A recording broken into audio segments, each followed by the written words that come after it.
entendendo, Ana. Um amigo é aquele que diz a verdade para mim, mesmo que eu não goste de ouvir. Ele me ama e quer me corrigir. Nossa, que legal, Ana. Um amigo é sempre querido, ele tem o seu lugar. A vida sem um amigo seria tão difícil, nem dá pra imaginar.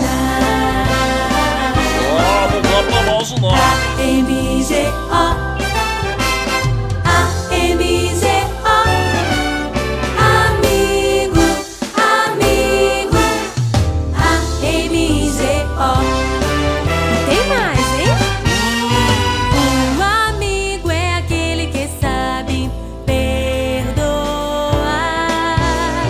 Ele quer fazer as pazes e continuar a brincar. Ele é amigo. Nossa, é assim que é ser amigo? Um amigo é aquele que escuta o que tenho pra falar. Ele tem muita paciência quando eu preciso desabafar. É verdade, Ana, é verdade. Um amigo é sempre querido, ele tem o seu lugar.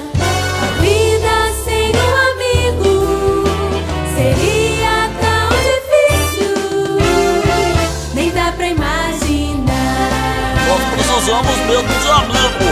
A-M-G-O, A-M-G-O, Ah, é isso, é o amigo. amigo, amigo, A-M-G-O, amigo, A-M-G-O, Amigo. amigo, A-M-G-O, Tô entendendo. amigo, amigo, A-M-G-O. A-M-G-O, Ah, é isso, é o A-M-G-O, legal. amigo, amigo, amigo, A-M-G-O.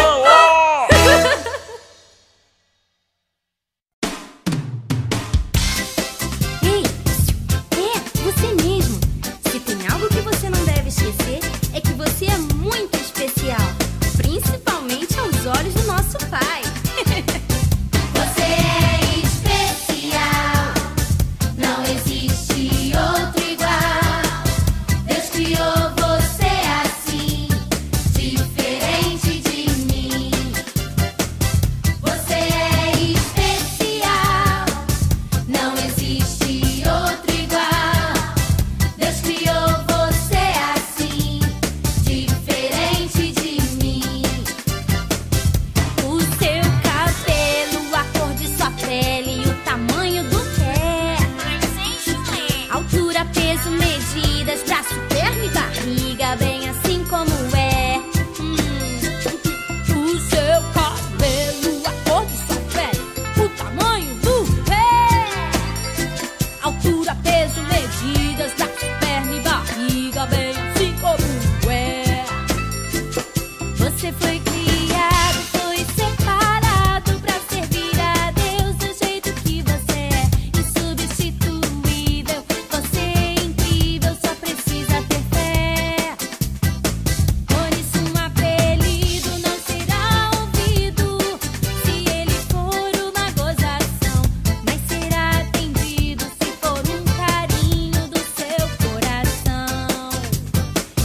Você é especial, não existe outro igual. Deus criou você assim, diferente de mim. O seu nariz, boca, sobrancelha, queixo, testa e orelha, a cor do